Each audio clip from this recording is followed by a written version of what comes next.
Terima kasih Tuhan, kami bersyukur untuk pagi ini dalam ibadah kami. Kami percaya bahwa apa yang Tuhan telah perbuat bagi kami boleh bersyukur kepada Tuhan.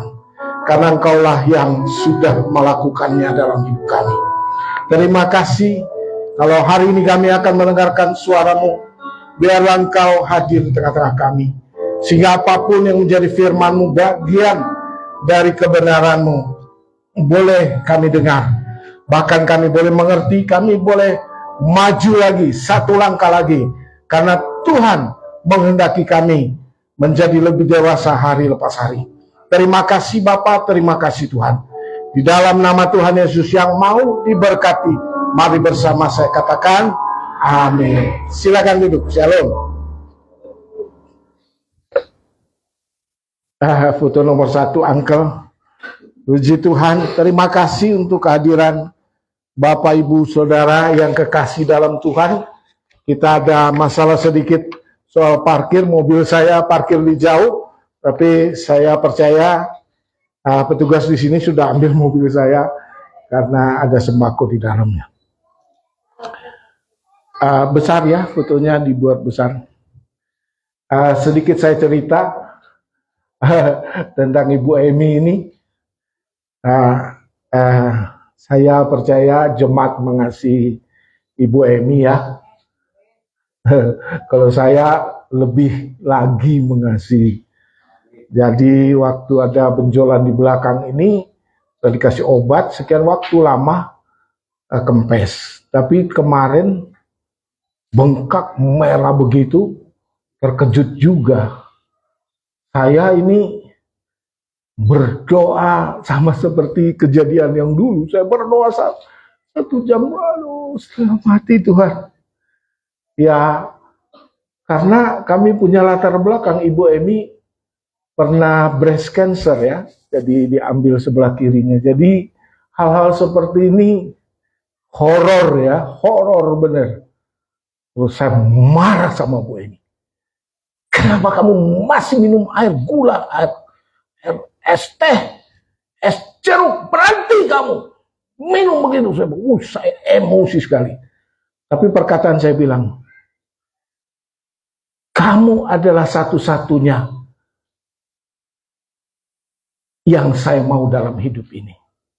Saya nggak mau apa-apa lagi, cuman saya mau kamu ada bersama dengan saya. Itu keluar statement saya seperti itu. Jadi memang akhirnya ketemu Dr. Hendro, anaknya Ibu Pendeta Sulastri. Itu mudah, kita operasi di klinik. Saya boleh masuk, kita masuk itu di ruang operasi dalam tanda kutip. Ada senjata-senjata mainan anak-anak, rupanya itu tempat sunat. Itu koboi itu dokter, ambil suntikan, dia suntik 5 kali anestesi, dia black tag. Keluarin apa, rupanya ada nanah, diambil, tekan begini. Terus, wah dok, saya udah dekat. Saya tadinya jauh, dekat. Dia diam aja, saya pegang kaki Bu Emi, akhirnya, dok, dijahit ya? Iya, dia ambil, dia jahit satu aja jahitan, terus pakai antibiotik dok. Saya, ya begitulah kalau punya istri sakit ini, kasihan juga ya. Saya lihat ini istri saya ini kalau udah disuntik, diambil darahnya, kasihan ya, sakit ya. Dan paling takut sama suntikan. Tapi kami lalui, akhirnya boleh kering. Hari ini dia melayani di GBIKO. Kita bersyukur hari ini. Saya mau katakan memang hidup kami di dalam tangan Tuhan, tapi saya percaya Tuhan itu baik sesuai khotbah Bu Emi kemarin, dan ibu dari Pak Halim berkata bahwa nggak usah khawatir, pasti kalian kan hamba Tuhan, pasti sembuh lah, pasti bisa selesai. Ya itu intermezzo ya, intermezzo. Hari ini kita akan khotbah Pentakosta, Kisah Rasul pasal 2, Pentakosta. Saya kasih introduksi sedikit bagi kita. Kalau bagi kita orang percaya, Pentakosta ini luar biasa. Satu sejarah yang luar biasa. Di mana satu momentum, saya bilang, satu momentum yang paling luar biasa. Di mana Allah bekerja di tengah-tengah umat manusia. Dan luar biasa momentum ini akhirnya dalam sejarah sampai hari ini tidak pernah menurun sampai tidak pernah, mungkin menurut saya tidak pernah mengulangi kejadian Pentakosta di dalam Kisah Rasul pasal 2 itu. Karena begitu sempurna pekerjaan Allah di tengah-tengah manusia ini. Luar biasa. Saya seorang pemikir, di sini ada teman-teman yang juga berlatar belakang teologi, dosen-dosen. Tapi saya punya pandangan. Pentakosta itu harus kita ulangi. Pentakosta itu harus kita alami lagi. Karena itu Tuhan berkarya luar biasa bagi umat manusia. Pentakosta. Foto yang kedua. Biar rada serem, sebenarnya judul khotbah saya bukan hanya Pentakosta, tapi Hari Raya Idul Adha 2026 VS berlawanan, berhadapan dengan Pentakosta. Kita akan melihat betapa ekstrimnya dua hal ini. Saya seorang pendeta. Jelas, saya seorang yang percaya kepada Yesus. Dan saya bisa membandingkan Hari Raya Idul Adha ini untuk kalangan sendiri, dengan Hari Pentakosta. Maaf. Jalannya. Pertama, pada hari itu, Idul Adha, saya keluar seperti biasa. Saya lihat suasananya lain. Jalan pada kosong semua. Tidak ada orang di jalan. Semua orang pakai atribut agama, naik motor semua, ular kilir. Dan saya melihat suasana yang diperingati oleh mereka setiap tahun, yaitu satu perayaan yang mereka dengan sungguh-sungguh hadir dan merayakan itu. Saya menjawab dengan satu konsep. Agama itu kadang-kadang juga seperti api unggun. Kalau kita membakar satu batang kayu, itu biasa saja. Tapi kalau kita buat api unggun, beberapa batang kayu kita bakar, itu luar biasa panasnya.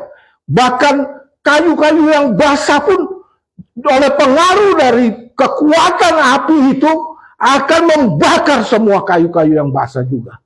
Itu api unggun. Dan saya lihat konsep agama ini di mana? Terus terang, di Bali. Orang Hindu Bali itu luar biasa. Di seluruh pulau. Itu harumnya agama itu luar biasa. Tapi di luar Bali kita tidak melihat kekuatan itu. Kami punya pengalaman, selalu kami tinggal di rumah, di sampingnya selalu ada patung. Ini tambahan sedikit. Kami pernah mau buat panti di Tabanan. Yang jaga anak sekolah saya, sekarang sudah jadi pendeta GKMI, dia sedang makan, dia lihat orang di sebelah kaca itu. Hilang. Kami datang satu kelompok, atau yang teriak, di atas teriak, "Ah!" Terus yang bawah teriak, "Ah!" dicekek, pada dicekek gitu semua. Ya, pada dicekek semua. Jadi itulah saya lihat. Agama itu seperti api unggun. Kondisi, maaf, hari raya ini juga api unggun. Suasananya begitu hangat. Tapi dipengaruhi oleh api unggun. Saya kemarin baru merasakan. Sebenarnya nggak ada apa-apanya. Suasana yang luar biasa itu nggak ada apa-apanya. Maaf, ini saya khotbah di gereja, bukan di mana-mana. Hindu, Islam juga sama dengan Hindu. Kedua, saudara harus tahu, kekristenan punya pola pikir yang utama, yaitu bahwa kita semua orang berdosa. Dosa itu utama dalam kekristenan. Karena itu Kejadian pasal 3. Dan kita semua Adam dan Hawa dibuang dari Taman Eden itu. Saya baru sampaikan seminar di sekolah. Sebenarnya bahasa Tuhan tuh bagus. Semua buah di taman ini boleh kamu makan. Kecuali jangan kamu makan buah yang di tengah-tengah taman. Sebenarnya Tuhan itu baik. Tapi dasarnya manusia ini berdosa, malah dipengaruhi iblis makan buah yang dilarang oleh Tuhan. Bukan soal makan buahnya, tapi menantang Allah. Iblis itu menantang Allah, mau jadi lebih daripada malaikat. Malaikat itu mau jadi sama dengan Allah, dan manusia terlibat di dalamnya.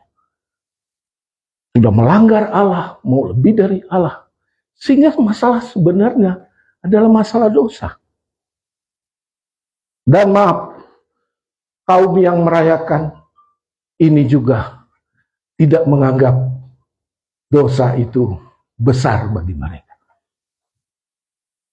Sehingga mereka berbuat untuk menjadi benar. Berbuat menjadi yang benar.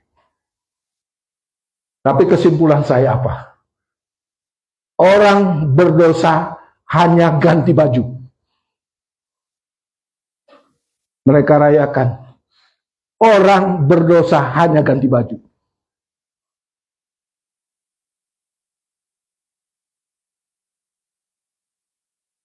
Tolong bisa ayatnya, Roma pasal 10 ayat 1 sampai 3. Saudara-saudara yang kuingini, hatiku dan doaku kepada Tuhan ialah supaya mereka diselamatkan. Ini Paulus menulis. Supaya mereka diselamatkan. Sebab aku dapat memberi kesaksian tentang mereka. Bahwa mereka sungguh-sungguh giat untuk Allah. Tetapi tanpa pengertian yang benar. Sebab karena mereka tidak mengenal kebenaran Allah. Dan karena mereka berusaha, terus ya, itu sampai ayatnya yang ketiga. Dan karena mereka berusaha mendirikan kebenaran mereka sendiri, maka mereka tidak takluk kepada kebenaran Allah. Ini Paulus tujukan kepada orang Yahudi. Tapi sami mawon. Tetangga kita sami mawon. Ketawa masih. Sami mawon. Mereka mendirikan kebenaran mereka sendiri. Mereka mendirikan kebenaran mereka sendiri. Dan tidak mengenal kebenaran Allah. Mereka tidak mengenal kebenaran Allah. Mereka membangun kebenaran mereka sendiri. Kalau saya bilang mereka melakukan man-made, agama buatan manusia. Agama buatan manusia.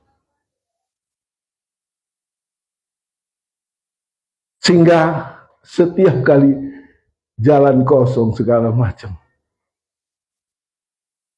Hampir 4 tahun ini saya selalu keluar dan mencari bubur. Di Pramuka tidak ada, di Gatot tidak ada, di Manggis tidak ada, di Veteran tidak ada. Apa artinya? Zong! Zong! Kosong. Harapan mereka zong. Harapan mereka zong. Kosong. Tidak ada apa-apa. Zong. Karena hari ini kita bandingkan dengan Pentakosta. Kita akan bandingkan dengan Pentakosta hari ini. Itulah mengapa saya bilang zong. Mereka zong.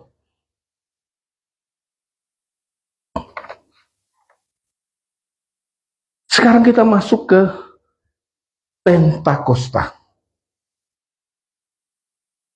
Saya fotonya kembali ke yang pertama aja. Saya bawa yang jelek dulu dari Pentakosta ini.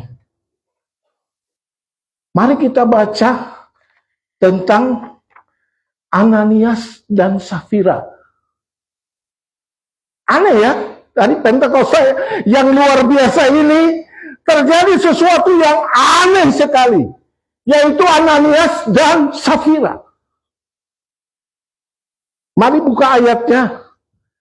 Kisah pasal 2, Kisah Rasul pasal 2 ayat 44. Dan setiap orang yang telah menjadi percaya tetap bersatu, dan segala kepunyaan mereka adalah kepunyaan bersama. Ini mulai aneh ini. Saya dari dulu baca hal ini aneh. Di hari Pentakosta itu sudah satu yang aneh ini. Mereka bersatu dan segala kepunyaan mereka adalah kepunyaan bersama. Aneh ini. Saya punya mobil, ya mobil bersama. Saya punya rumah, ya rumah bersama. Aneh sekali ini. Penjelasannya, mari kita baca pasal 4 ayat 32 sampai 35. Kisah Rasul pasal 4 ayat 32 sampai 35.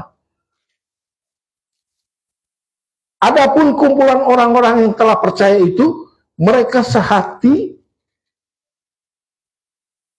sejiwa, dan tidak seorang pun berkata bahwa sesuatu dari kepunyaannya adalah miliknya sendiri, tetapi segala sesuatu adalah kepunyaan mereka bersama. Dan dengan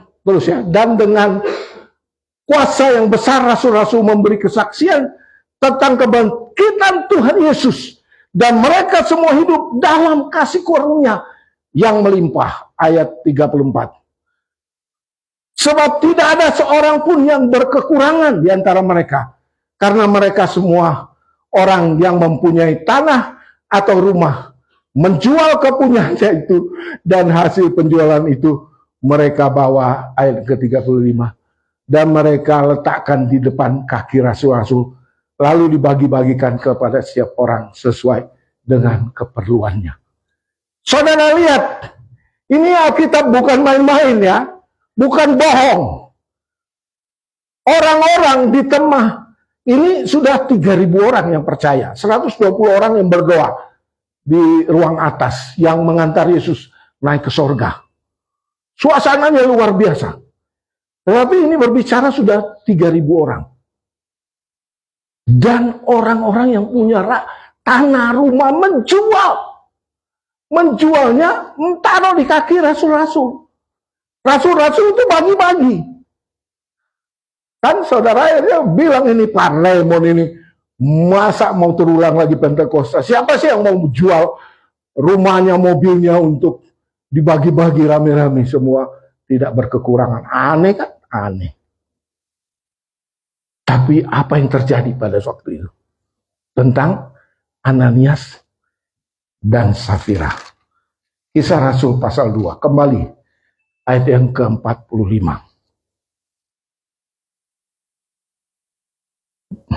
Dan selalu ada dari mereka yang menjual harta miliknya, lalu membagi-bagikan kepada semua orang sesuai dengan keperluan masing-masing. Ya, saya kembali karena mengulang pasal 4, ini pasal 2. Terus berbicara Ananias dan Safira itu, yaitu Kisah Rasul pasal 5. Ada seorang lain yang bernama Ananias. Ia beserta istrinya Safira menjual sebidang tanah. Dengan setahu istrinya, ia menahan sebagian dari hasil penjualan itu, dan sebagian lain dibawa dan diletakkan di depan kaki rasul-rasul. Tapi apa? Petrus berkata, Ananias, mengapa hatimu dikuasai iblis, sehingga engkau mendustai Roh Kudus dan menahan sebagian hasil penjualan tanah itu? Ini ajaib loh. Petrus itu penuh dengan Roh Kudus. Dia bicara begini. Kamu ya, nahan sebagian dari tanah yang dijual itu. Bayangin, ini Roh Kudus bicara kepada Petrus. Gila ini suasananya.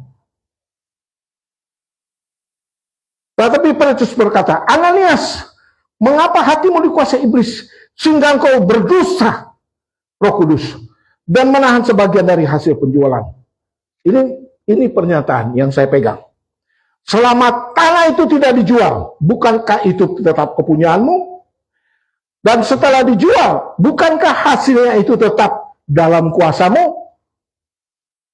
Ya, saya menjelaskan lengkap. Jadi waktu Pentakosta itu tidak ada perhatian, tidak ada semua orang harus jual apa tidak. Tergantung orang punya niat. Nanti saya jelasin. Bukankah hasilnya itu tetap ada dalam kuasamu? Mengapa engkau merencanakan perbuatan ini dalam hatimu? Dan engkau mendustai manusia, tetapi mendustai Allah. Ketika mendengar perkataan itu, rebahlah Ananias, putuslah nyawanya. Maka sangatlah ketakutan semua orang yang mendengar hal itu. Ngeri ya, ngeri. Ini orang bohong di depan Paulus, di depan Petrus, mati seketika. Ini situasi Pentakosta. Orang bohong mati seketika. Bukan soal dia tidak mau menyerahkan. Dia tahu kan semua orang menyerahkan semua kepada, oh hebat orang ini, menyerahkan semua. Niatnya, bahasanya begini, niatnya orang yang menjual hartanya memberi ke rasul-rasul itu, niatnya dia menganggap perkara-perkara Tuhan itu lebih tinggi dari perkara kemewahan hidupnya.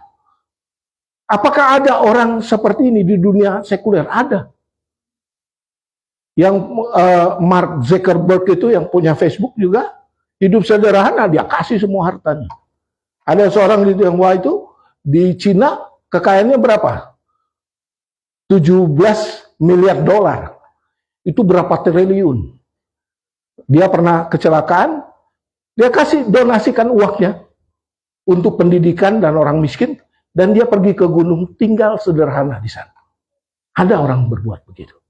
Tapi dalam Pentakosta ini kita melihat orang menganggap Tuhan itu luar biasa, lebih penting dari semua kemewahan dunia ini, sehingga dia menjual hartanya dan memberikan kepada Rasul. Tapi dua orang ini berbohong. Petrus ngomong, apakah segini penjualan tanah itu? Mereka sumput 1 miliar, mereka simpan 500 juta. Mati di tempat itu langsung. Lalu datanglah beberapa orang muda. Mereka mengapani mayat itu, mengusungnya keluar dan pergi mengubur. Kira-kira 3 jam kemudian, masuklah istri Ananias, Safira. Tetapi ia tidak tahu apa yang telah terjadi.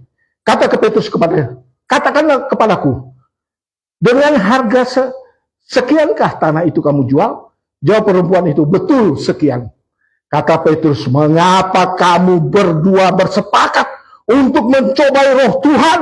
Lihat, orang yang baru mengubur sang suamimu berdiri di depan pintu dan mereka akan mengusung engkau juga keluar. Lalu rebahlah perempuan itu. Seketika itu juga di depan mata Petrus putuslah nyawanya. Ketika orang-orang muda itu masuk, mereka mendapat dia sudah mati, lalu mereka keluar menguburnya di samping suaminya. Maka ketakutan semua. Ini yang terjadi. Kita lihat suasana Pentakosta itu begitu luar biasa, begitu kudus, kalau saya bilang. Roh Kudus bekerja luar biasa. Jadi orang yang berdosa, orang yang berbohong, itu mati di tempat. Gak main-main itu. Ini loh, siapa yang tidak pernah tahu cerita Ananias dan Safira? Justru terjadi pada waktu apa? Terjadi pada waktu Pentakosta. Terjadi pada waktu Pentakosta. Lagi-lagi, saya seorang yang berpikir teologis. Bagi saya betul. Implikasinya bagi kita. Kalau kita ini semua kudus seperti pada hari Pentakosta. Orang berdosa hati-hati di tengah jemaat. Makanya Ibu Emi pernah ke Jawa Tengah itu. Pak Antoni Tan pendeta. Kamu jangan ikut perjamuan kudus. Kamu ikut, tanggung akibatnya. Dia ikut, dia paksa ikut. Besok tewas dia. Sampai hari ini kejadiannya sama. Hati-hati. Tapi saya bingung. Kok ini terjadi pada hari Pentakosta? Saya melihat ini sebagai apa? Kondisi paling ideal. Di mana Roh Kudus itu bekerja di tengah jemaat. Orang percaya. Dan semua orang tulus, suci, kudus semua itu. Itulah gereja dalam tanda kutip. Gereja yang paling suci di dunia ini, yaitu pada hari Pentakosta. Bukan saya orang Pentakosta, saya aliran Pentakosta, aliran karismatik, tapi luar biasa. Nah, yang serem-serem sudah berlalu. Sekarang kita masuk di dalam Kisah Rasul pasal 2 nanti, ayat 1-4. Apa artinya Pentakosta? Kisah Rasul 2 ayat 1-4. Ini khotbah saya. Tadi itu introduksinya aja. Serem-serem, tapi apa boleh buat? Saya berpikir begini. Kebenaran kita tidak bisa kompromi. Kebenaran Tuhan tidak bisa ada yang tidak beres di hadapan Tuhan. Tidak bisa. Tuhan itu kudus, suci, maha mulia. Tidak bisa dicampur sama manusia berdosa. Tidak bisa. Itu yang kita pelajari. Itu positifnya dari kasus Ananias dan Safira. Ketika tiba hari Pentakosta, kalau saudara lihat dari kata ini, Pentakosta selalu diulangi. Selalu diulang setiap tahun. Ada hari Pentakosta yang mereka kenal, orang Yahudi. Semua orang percaya berkumpul di satu tempat. Tiba-tiba turunlah dari langit satu bunyi seperti tiupan angin keras yang memenuhi seluruh rumah di mereka duduk. Dan tampaklah kepada mereka lidah-lidah seperti nyala api, bertebaran hingga pada mereka masing-masing. Maka penuhlah mereka dengan Roh Kudus. Lalu mereka mulai berkata-kata dalam bahasa lain, seperti yang diberikan Roh itu kepadanya untuk mengatakannya. Inilah hari Pentakosta. Apa artinya Pentakosta? Apa artinya Pentakosta? Artinya 50. Hari ke-50. Waktu peringatan hari ke-50 setelah Paskah kebangkitan Yesus. Atau 10 hari setelah kenaikan Yesus. Asal usul Yahudi. Pada hari raya penuaian panen gandum bagi orang Yahudi disebut juga hari raya Shavuot, minggu-minggu atau Shavuot. 7 minggu kali 7 minggu, dan hari pertama itu perayaan menuai gandum. Jadi saya berpikir gandum mulai jadi itu mereka hitung 7 kali 7 minggu. 49, dan mereka akan panen di hari ke-50. Coba lihat, ini penting sekali saudara. Tuhan itu bekerja dari semua sejarah yang ada di dalam perjanjian lama. Dan hal kecil-kecil Tuhan bekerja di sana. Tuhan tidak semena-mena bekerja. Tapi Tuhan pakai Pentakosta sebagai satu proses bagaimana pekerjaan Tuhan itu dituai jadi sesuatu yang luar biasa. Inilah maksud Tuhan. Dan selanjutnya, asal usul Yahudi, makna Kristen mempengaruhi turunnya Roh Kudus pada para murid Yesus di Yerusalem dan menandai kelahiran gereja. Ini hari Pentakosta penting sekali. Kalau kita lihat dalam konteks Kisah Rasul, itulah Yesus berkata, jangan pergi kemana-mana. Tunggu di Yerusalem. Kamu akan menunggu janji Bapa. Dalam Yohanes pasal 14 ayat 16 harus ingat. Itu dikatakan bahwa kalau aku pergi, aku akan mengutus Parakletos, penghibur, roh penghibur, yang akan bersama-sama dengan kamu. Karena aku tidak bersama-sama dengan kamu. Itu semua terjadi 10 hari setelah kenaikan Yesus. Mestinya minggu lalu Bu Emi bilang. Lalu inilah khotbah saya tentang Pentakosta. Jadi sekarang kita lihat, hari Pentakosta bukan ini pendeta, hari kita merayakan pencurahan Roh Kudus. Saya nggak nyinggung gereja lain, tapi hati-hati untuk salah pengertian. Ya, semua siap saudara, angkat tangan, puji Tuhan, haleluya.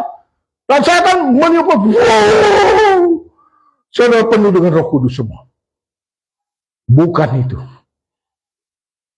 Pentakosta itu satu proses 7 kali 7 plus 1. Dan kalau saudara perhatikan, lidah-lidah api itu, walaupun ada 120 orang, tapi terutama kepada 12 murid. 11, tapi Matias menggantikan Yudas Iskariot, tetap 12. Janji Tuhan.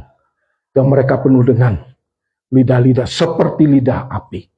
Dan mereka mulai berbahasa. Mungkin ada bahasa Banjar di sana. Ya kan? Karena ada, Tuhan luar biasa lah pokoknya gimana. Itu mereka yang dari Frigia, Pamfilia, dari Arab, dari semua. Mereka bingung, karena ini orang Yahudi. Kok bisa berbahasa mereka? Itu glosolalia dan seklolalia. Jadi itu bahasa orang. Tapi Roh Kudus taruh di dalam hati orang itu untuk menyembuhkan. Dia belum pernah belajar bahasa itu. Tapi keluar langsung. Itulah keajaiban Pentakosta. Dan apa yang saya mau maksud hari ini khotbah saya? Kita melihat bukan hanya orang 3.000 orang yang diselamatkan. Beberapa orang juga yang jual tanah semua atas keinginannya, saya ulangi, atas keinginannya yang menganggap perkara Tuhan, memuliakan Tuhan lebih penting dari kemewahan. Itu saudara simpan sendiri. Bukan khotbah ini maksud saya supaya saudara jual semua, tidak ada urusan di saya itu.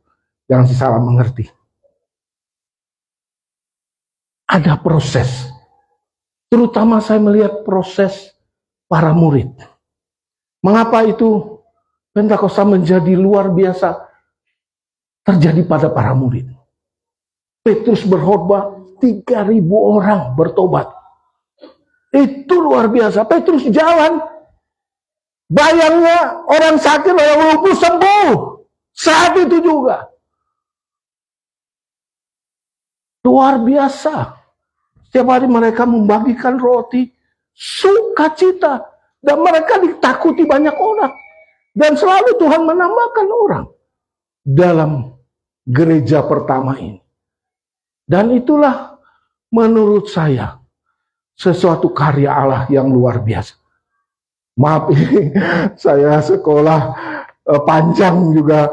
Dan saya ini orang bertobat dari orang berdosa, yang orang najis ya. Saya ini orang paling najis. Saudara belum berbuat dosa, saya sudah berbuat dosa.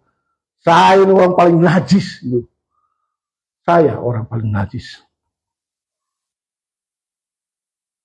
Roh Kudus pernah ingati saya, jangan. Tapi saya tetap lakukan. Itu saya udah punya pengalaman. Sehingga saya cari kebenaran itu seperti berjalan, Martin Luther itu berjalan dengan, dengkul, menaiki tangga yang begitu tinggi. Saya masuk sekolah Alkitab, selalu saya buang muka, karena dosa saya. Bayangin itu tahun berapa itu? 89, saya seorang pendosa luar biasa. Tapi saya maju terus. Oh, jadi sekolah kita maju, walaupun saya berdosa gagal dan berdosa najis di hadapan Tuhan, tapi saya maju.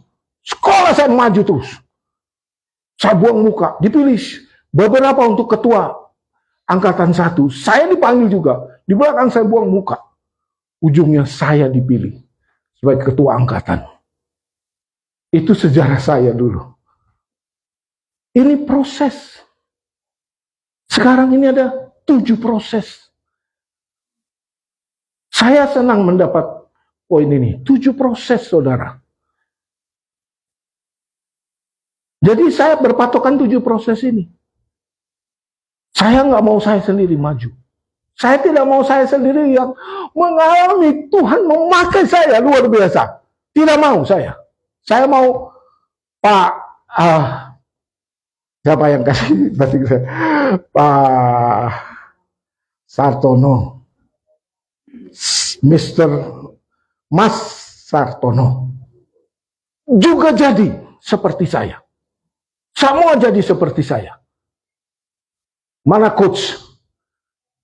Coach ini ada banyak yang luar biasa hari-hari ini di tengah jemaat. Tapi coach ini khotbah di itu LP sana. Saya ciut. Kenapa saya ciut? Dia khotbah lebih bagus dari 60% doa khotbah saya. Tepuk tangan dulu untuk coach kita. Dia berkhotbah lebih bagus dari saya. 60% rata-rata khotbah saya. Dia lebih baik. 40 saya lebih baik ya. Gak apa-apa, coach maju terus.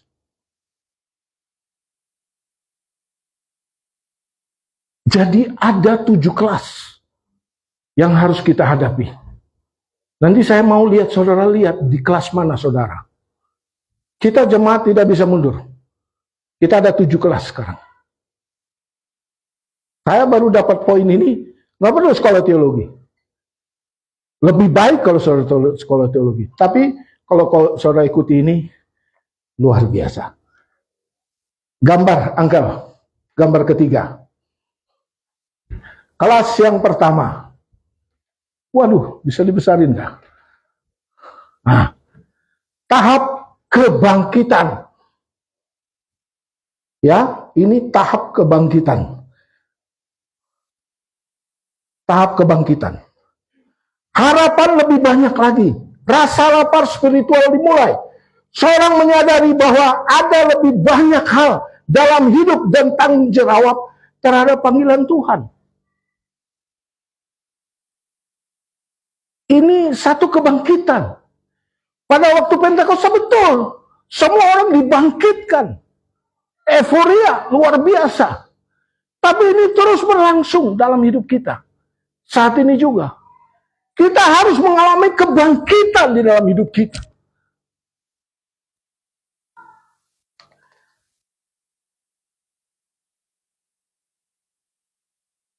Kita harus melihat, kita diselamatkan ini, kita punya kerinduan melihat yang lebih banyak lagi dari apa yang sebenarnya kita alami.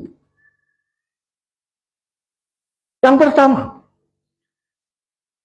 ada lebih banyak hal dalam hidup. Tuhan akan bekerja dalam hidup kita.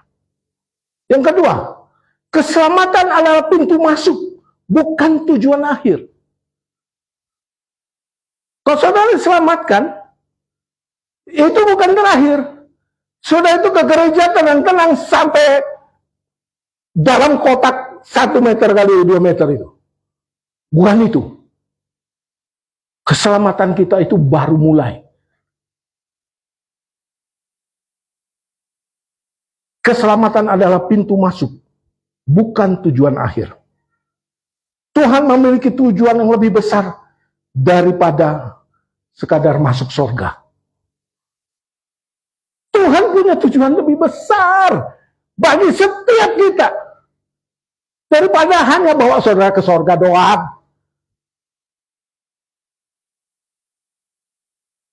Keintiman lebih dalam dengan Tuhan dimungkinkan dan diingini. Saudara bisa intim dengan Tuhan saat ini. Jangan senang aja, selamat, angkat tangan, Roh Kudus bekerja, ditantang Bu Emi. Justru saudara sudah bisa intim dengan Tuhan. Saudara punya kerinduan dengan Tuhan. Kedewasaan rohani adalah tujuan, bukan hanya pertobatan. Saudara harus dewasa rohani, bukan hanya semata-mata pertobatan. Hidup memiliki makna kekal di luar keadaan sekarang ini. Tahu nggak saudara? Saudara bermakna kekal dari hanya saudara ada hari ini. Filipi 3 ayat 10. S1 saya dulu nulis. Ya makanya saya ini orang-orang dogma ya, sering hobi khotbahnya dogma.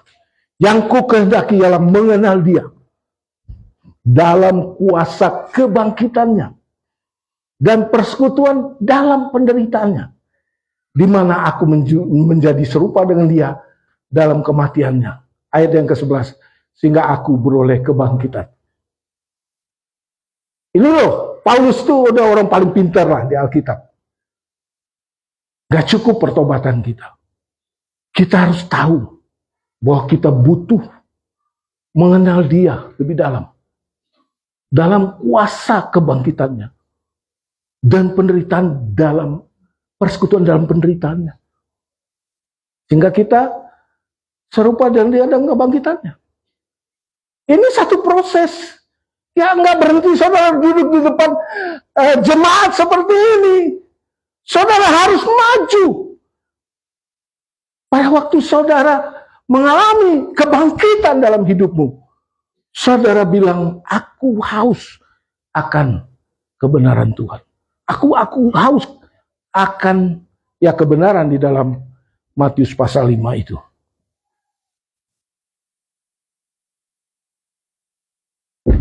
Yang kedua, ini kelas 1, kelas 2. Klik. Tahap pemurnian.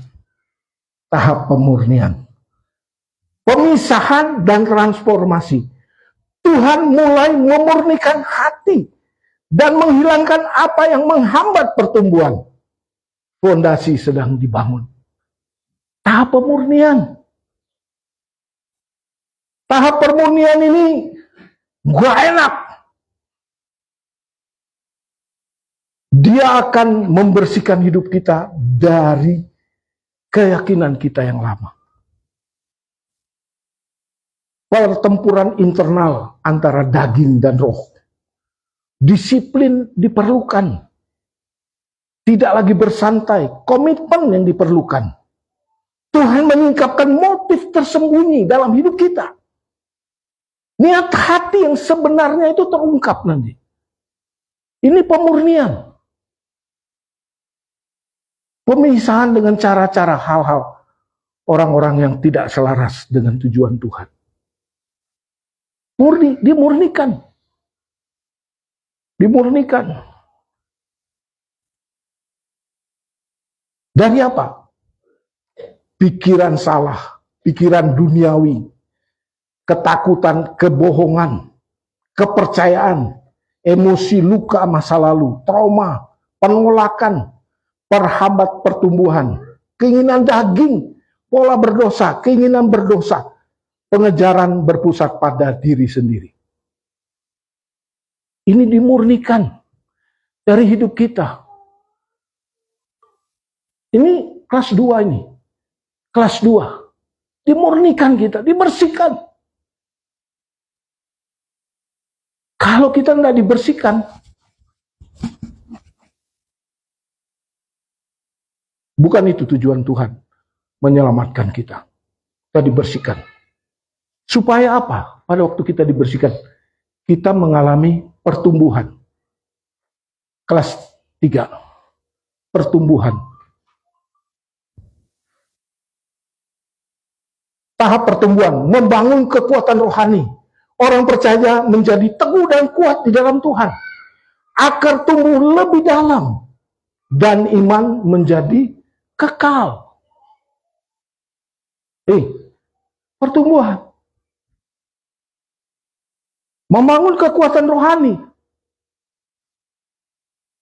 Menjadikan teguh dan kuat di dalam Tuhan. Dan ini ajaib kalau menurut saya. Akar tumbuh lebih dalam dan menjadikan iman itu kekal. Iman kita ini bukan hanya di dunia ini saja, tetapi kekal mulia di sorga sana. Iman kita itu.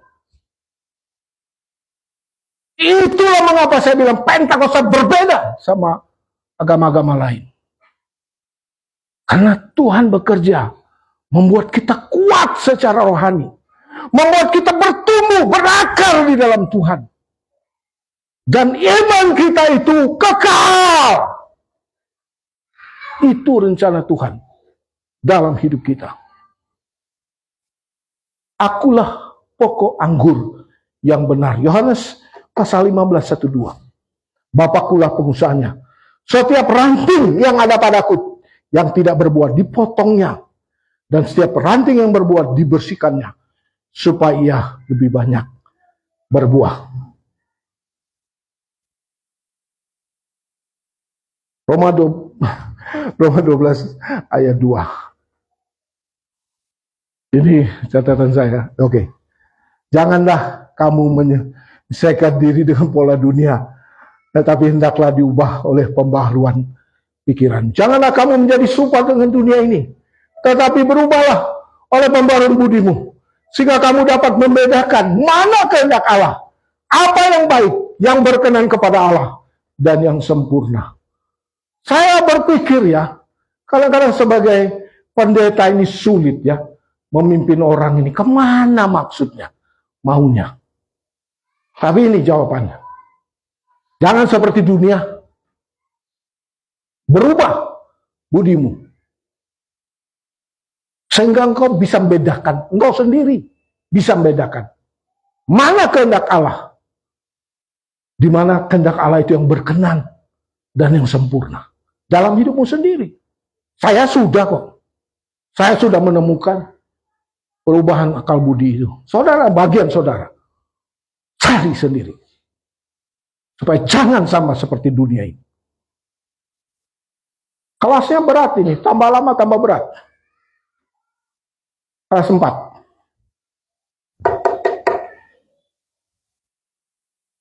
Kelas 4.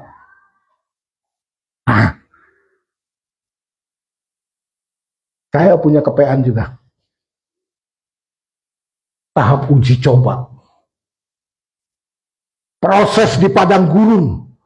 Tuhan mengizinkan tantangan dan masa penantian untuk membangun iman yang lebih dalam dan mengungkapkan motif yang sebenarnya.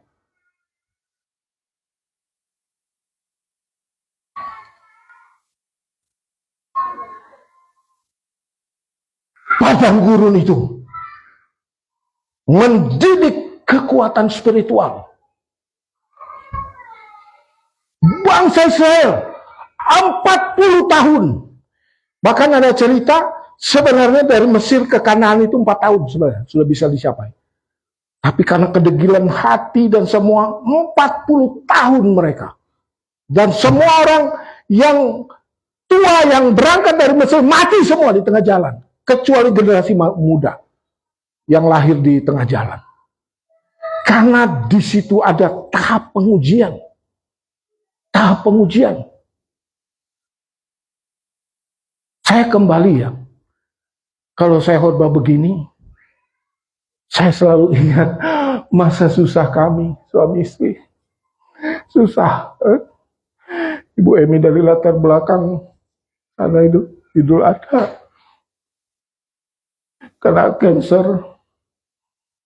Mau mati rasanya. Berbulan-bulan mau mati kami.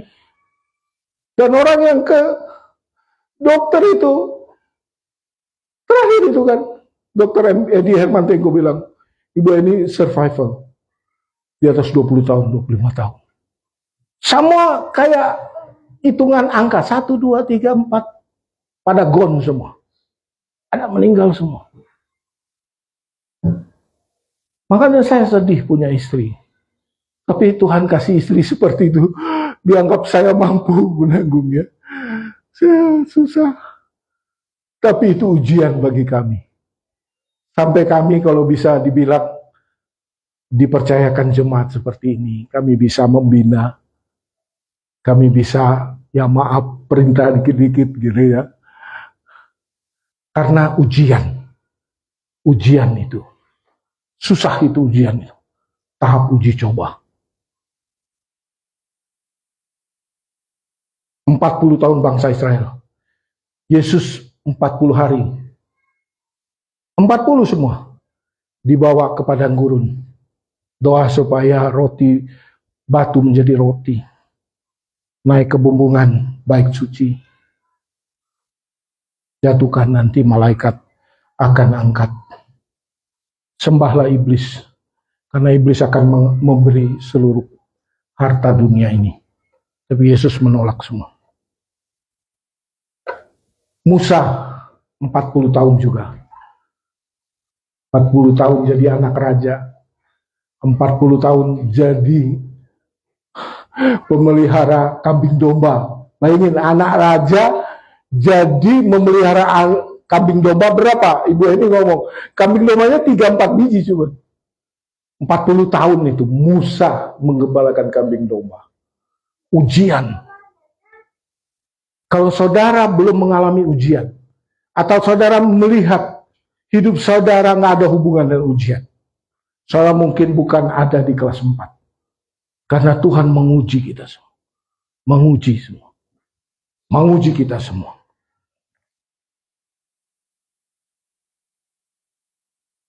Dalam ujian kepada Tuhan, apa yang Tuhan mau supaya kita berbuat? Bergantunglah kepada Tuhan.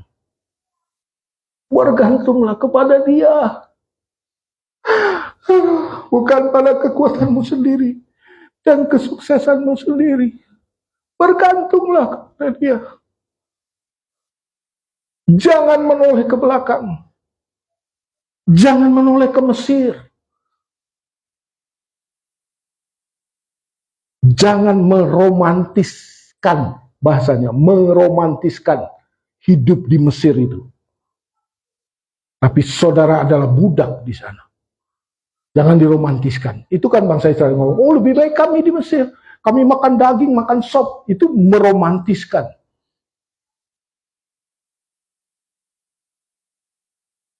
Peganglah iman satu-satunya yang Anda punya. Kalau Anda diuji Tuhan, peganglah iman itu.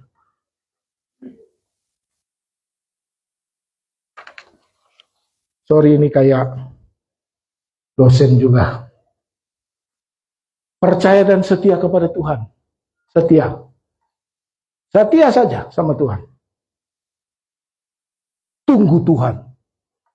Kalau proses belum selesai, jangan ambil keputusan. Tunggu Tuhan. Ingatlah identitasmu.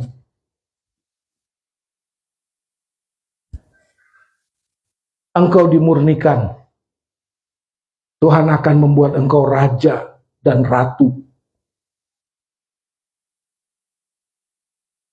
Kesempatan itu Tuhan berikan kepada kita waktu kita diuji.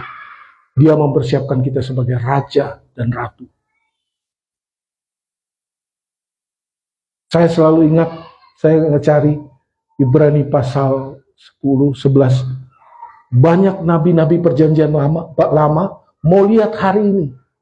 Hari yang luar biasa ini, hari Pentakosta hari ini. Banyak nabi-nabi perjanjian lama pengen lihat hari ini.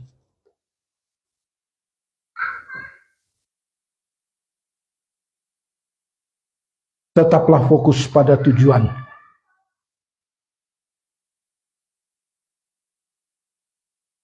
Ulangan pasal 8 ayat 2. Ingatlah bagaimana Tuhan Allahmu telah menuntun kamu selama 40 tahun di padang gurun. Untuk apa? Merendahkan dan menguji kamu seperti Dia mengetahui apa yang ada di dalam hatimu. Ulangan 8 ayat 2. Ya, jadi orang percaya itu kelasnya udah berat nih. Udah kelas berapa? Kelas 4, masih ada 3 kelas lagi. Maju lagi, tenang aja. Kali ini, saudara mau dengar puji Tuhan ini luar biasa. Saya menghargai setiap saudara. Tahap aktivasi. Menentukan tujuan, tugas tujuan menjadi jelas dan orang percaya melangkah ke dalam panggilan mereka dan menggunakan karunia mereka untuk melayani orang lain. Ya, di sini dikatakan bahwa tujuan persiapan hati adalah tanggung jawab yang lebih besar pengurapan dan lebih dalam, semakin besar pengurapan. Ya maaf ini ada ini motivasi hati dimurnikan melayani Tuhan vs melayani diri sendiri. Jadi kalau kita masuk sudah kelas 5 ini, selama ini kita sebagai orang Kristen itu hanya untuk diri kita sendiri. Kali ini kita harus menjadi orang yang dirubahkan. Kita mementingkan melayani Tuhan. Identitas ya, identitas hanya dalam Kristus, bukan dalam prestasi, bukan dari gelar, peran, otoritas belajar menjalankan otoritas spiritual tanpa dinilai kembali, karunia belajar mengelola karunia spiritual tanpa kesombongan dan promosi diri. 1 Petrus 5 ayat 5, demikian jugalah kamu, hai orang-orang muda, tunduklah kepada orang-orang yang tua, dan kamu semua rendahkan dirimu seorang terhadap yang lain, sebab Allah menantang orang yang congkak, tetapi mengasihi orang yang rendah hati. Akhirnya 1 Korintus 4 ayat 2, yang dituntut dari pelan-pelan demikian ialah bahwa mereka ternyata dapat dipercaya. Inilah waktunya kita sebagai orang percaya mengambil tindakan aktif. Mau jadi pemimpin bapak, pemimpin remaja, pemimpin apa, harus aktif. Karena proses 1, 2, 3, 4, akhirnya proses 5. Saudara harus aktif. Maaf ya, kalau pandangan saya pribadi dari dulu, saya kalau nggak melayani, saya rugi. Karena saya nggak dipakai Tuhan. Itu prinsip. Ini dibalik. Saya ambil rahasianya. Melayani hari ini. Melayani, ambil bagian. Melayani, ambil bagian. Gunakan waktu, sumber daya, karunia rohani, pengaruh pelayanan, hubungan. Saudara harus lakukan sendiri. Di sini ada catatan yang saya hapus mungkin ya. Saya ingat satu. Semua kita diberikan identitas, yaitu 2 hukum Tuhan itu. Pada tahap kelas 5 ini. Yaitu mengasihi Tuhan dengan segenap hati, dengan segenap kekuatan, dengan apa? Yang kedua, mengasihi sesama dengan kekuatan, dengan semua. Bagaimana kita melakukan itu berdua? Yaitu dengan aktif melayani. Saya selalu berpikir, apa ya peluang di gereja ini supaya saudara aktif?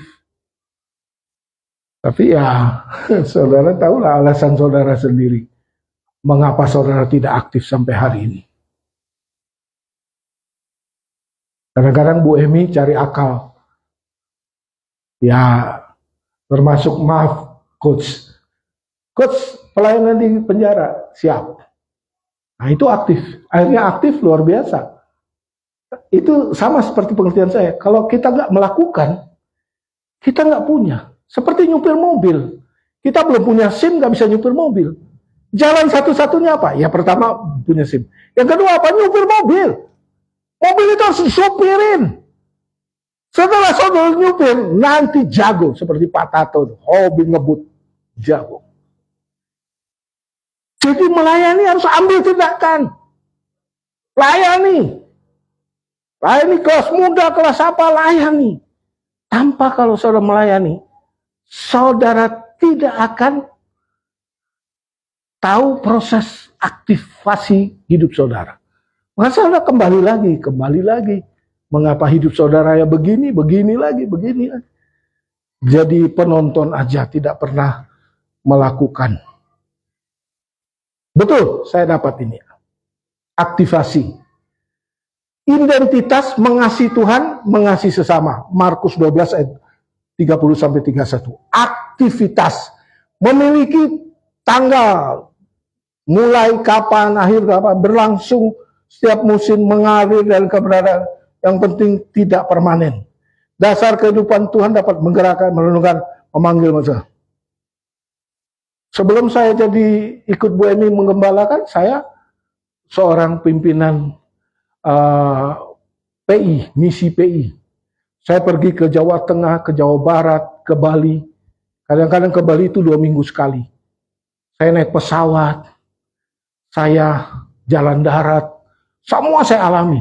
Pernah satu kali saya naik bus kecil, itu di dalamnya cuma isinya apa? Cabai rawit. Cabai rawit dari Bali mau di over ke Banyuwangi mungkin. Jadi tuh seperjalanan saya nangis terus karena itu. Pernah saat bus itu berteret, saya loncat dari bus naik ke. Kita harus masuk dalam pelayanan. Aktivasi. Kalau kita tidak pernah aktif, bukan itu maksud Tuhan dalam hidup kita. Nah, yang keenam, tahap pemurnian. Saya rasa ini murni yang lebih lebih tinggi. Murni pada tingkat itu motivasi kita ini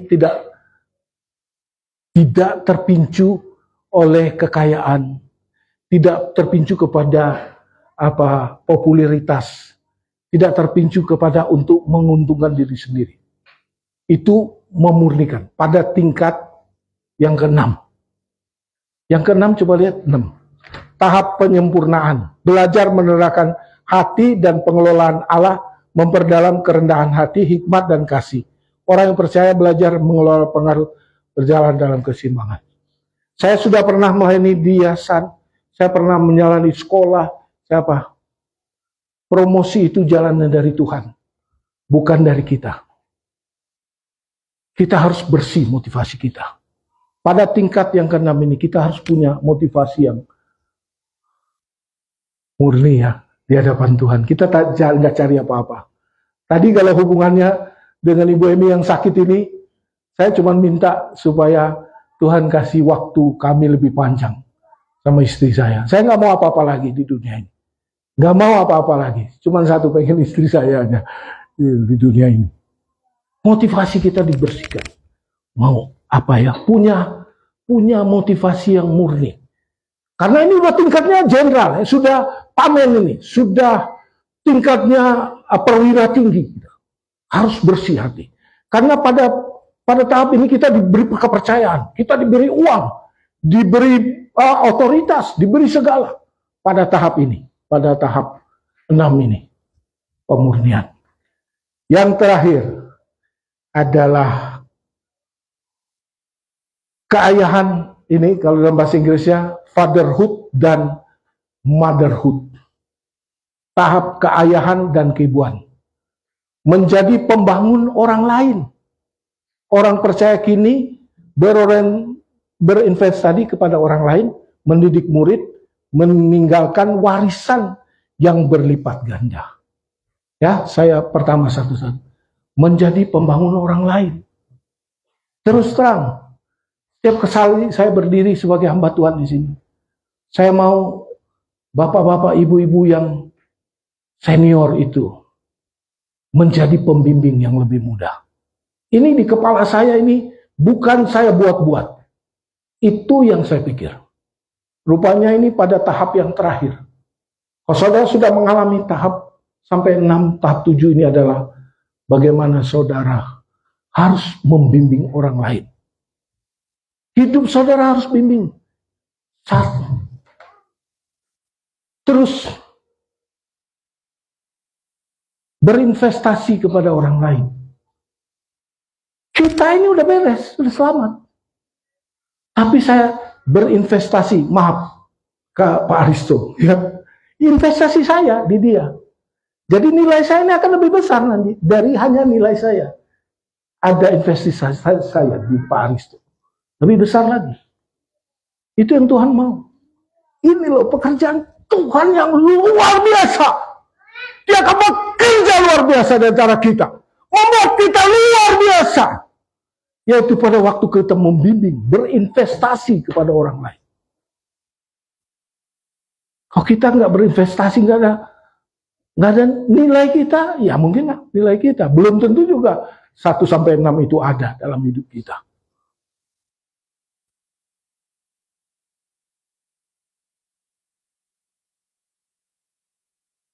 Mendidik murid. Itu dalam konsep pemuritan, discipleship, ya itu.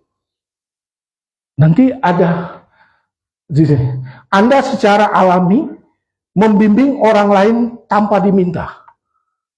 Jadi saya ngerasa, misalnya saya mau membimbing coach, walaupun dia tidak minta, coach, saya bimbing Anda ya.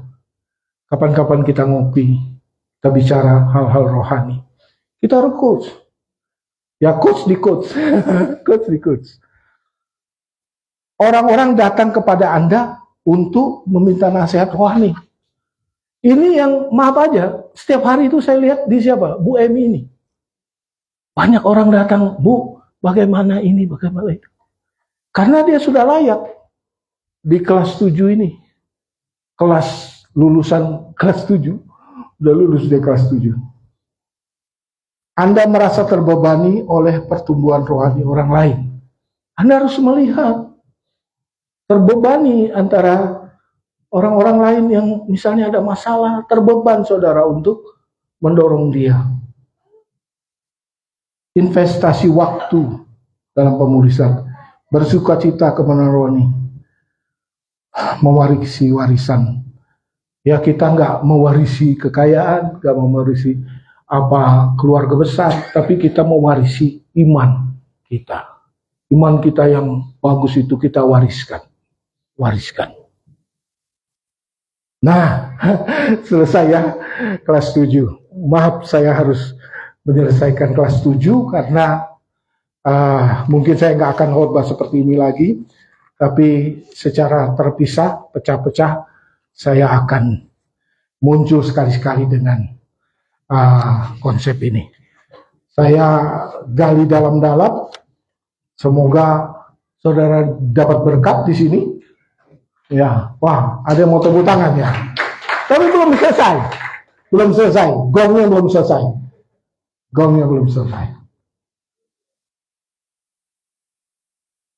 Kemarin saya tanya dengan ibu-ibu yang mijet Bu Emi, kenal KDM nggak?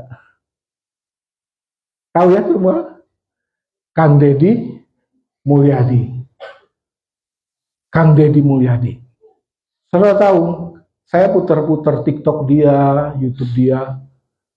Kadang-kadang saya meneteskan air mata.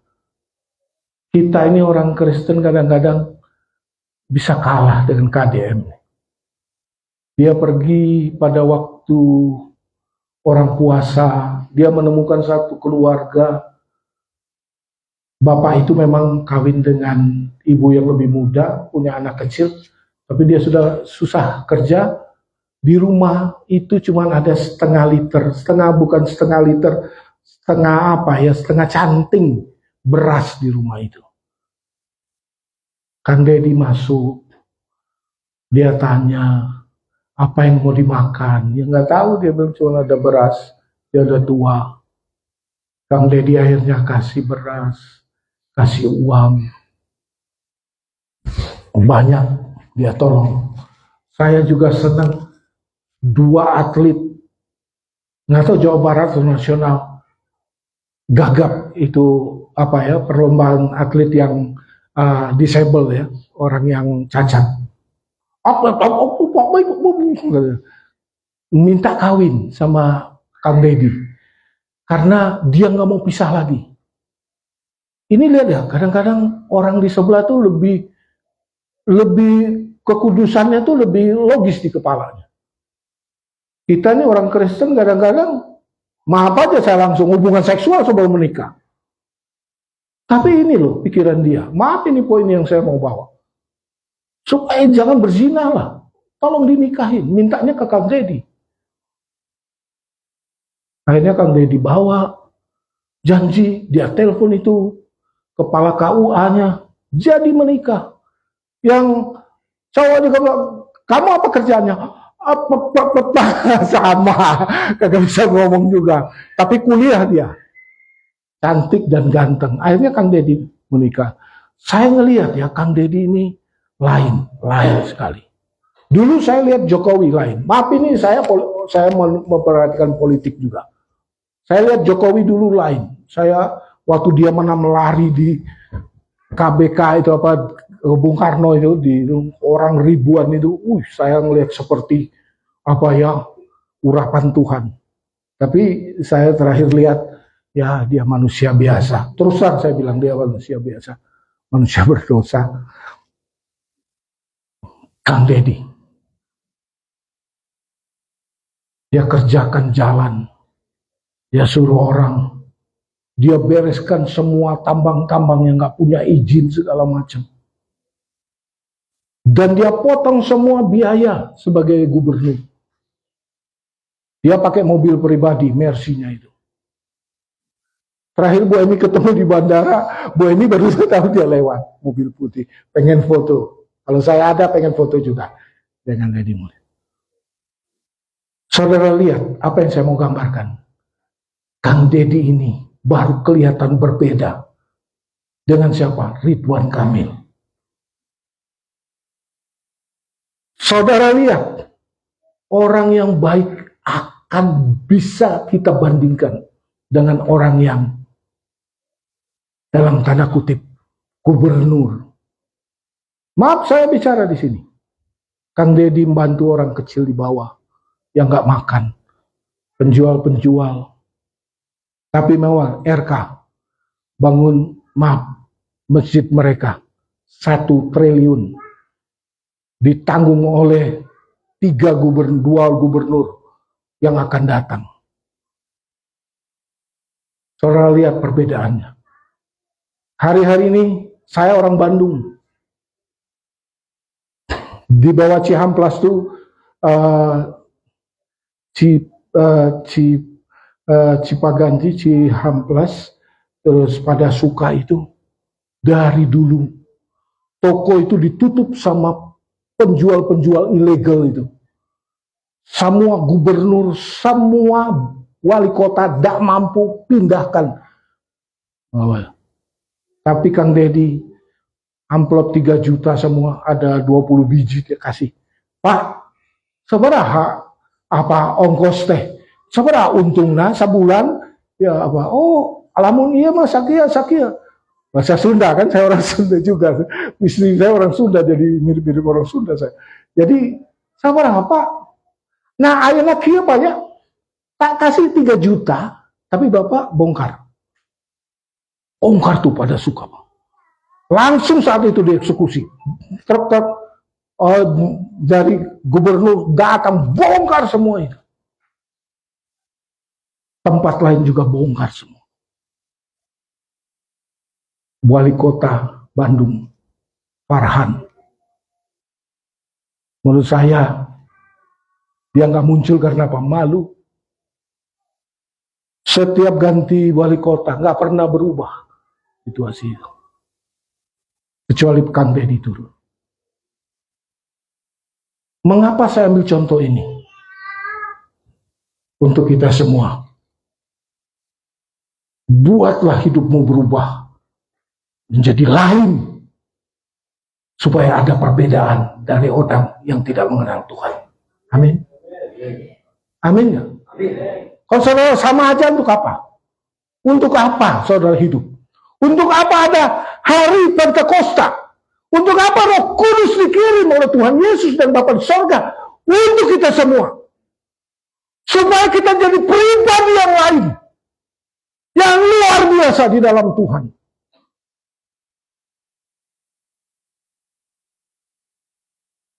Kalau kita nggak pernah berubah, nggak pernah naik kelas 1, 2, 3.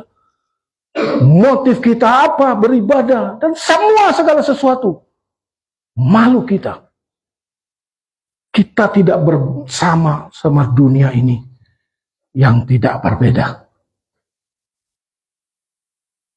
Oke. Satu ayat lagi tapi saya coba-coba ingat. Filipi pasal 2. Aku bersuka cita dan biarlah setiap orang melihat kepentingan yang lain juga. Dan setiap orang harus punya pikiran Kristus yang walaupun dalam rupa Allah tidak mempertahankan kesetaraan dengan Allah sebagai milik yang harus dipertahankan. Menjadi hamba, menjadi budak, mati di kayu salib. Tapi ingat, Allah sangat meninggikan dia. Dan namanya dibuat segala lutut, segala berteluk karena nama Yesus.